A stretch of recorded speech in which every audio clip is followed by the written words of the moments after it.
नेहा अच्छी तरह जानती थी कि प्रिंस उसकी भावनाओं के साथ खेल रहा है, फिर भी उसने उसका प्रेम प्रस्ताव स्वीकार कर लिया। यह देखकर उसकी प्रतिद्वंदी मन ही मन बहुत खुश हुई। वजह यह थी कि नेहा हमेशा पढ़ाई में अव्वल आती थी और हर परीक्षा में पहला स्थान हासिल करती थी, जबकि उसकी प्रतिद्वंदी हमेशा दूसरे स्थान पर रहती थी। इसी बात से जलकर वह अक्सर अपने दोस्तों के साथ मिलकर नेहा को परेशान करती और धमकी देती कि अगली बार टॉप करने की कोशिश मत करना, लेकिन नेहा ने उसकी बातों को पूरी तरह नजरअंदाज कर दिया। उसने मुस्कुराकर कहा कि अगली बार भी पहला स्थान उसी का होगा। यह सुनकर उसकी प्रतिद्वंदी और भी गुस्से से भर गई। नेहा को बर्बाद करने के लिए उसने अपने ही बॉयफ्रेंड प्रिंस को उसके करीब जाने और उसे प्यार के जाल में फंसाने का आदेश दिया, लेकिन नेहा ने उनकी पूरी साजिश छिपकर सुन ली। उसने इस साजिश को एक खेल समझा और फैसला किया कि वह भी इस खेल में उनका साथ देगी। कुछ ही दिनों बाद प्रिंस ने अपनी योजना शुरू की। उसने जानबूझकर बास्केटबॉल नेहा की तरफ फेंकी और फिर मासूम बनकर पूछा कि कहीं उसे चोट तो नहीं लगी। नेहा जानती थी कि यह सब जानबूझकर किया गया था, इसलिए उसने झूठ बोल दिया कि उसके पैर में चोट लग गई है और उसे मेडिकल रूम तक छोड़ने को कहा। उस दिन के बाद प्रिंस जानबूझकर बार-बार उससे मिलने लगा और उसकी खूब देखभाल करने लगा। नेहा भी आराम से उसकी परवाह का आनंद लेती रही, क्योंकि प्रिंस दिखने में काफी आकर्षक था। एक दिन प्रिंस को लगा कि सही समय आ गया है। उसने नेहा के सामने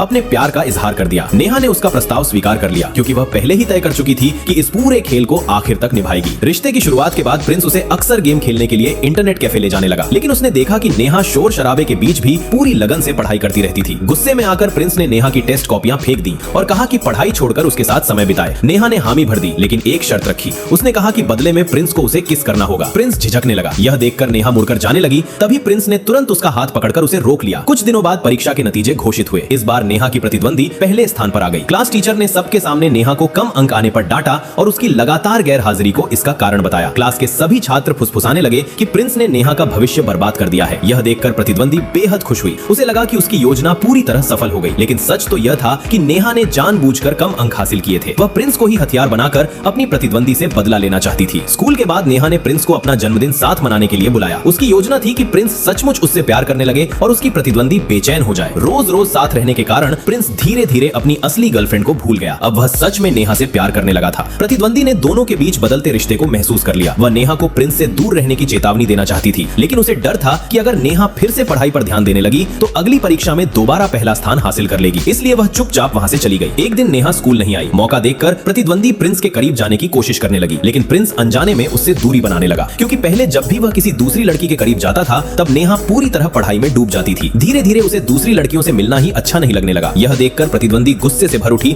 और उसने पूछा, क्या तुम सच में नेहा से प्यार करने लगे हो? प्रिंस ने ठंडे स्वर में जवाब दिया, यह मत भूलो कि तुम्हें पहला स्थान कैसे मिला था। अब मुझसे सवाल पूछने का तुम्हें कोई हक नहीं है। उसकी बेरुखी ने प्रतिद्वंदी का दिल तोड़ दिया। उधर नेहा दूर खड़ी यह सब देखकर मुस्कुरा रही थी। उसके दुश्मनों का रिश्ता धीरे धीरे टूट रहा था और उसका बदला अभी सिर्फ शुरू हुआ था।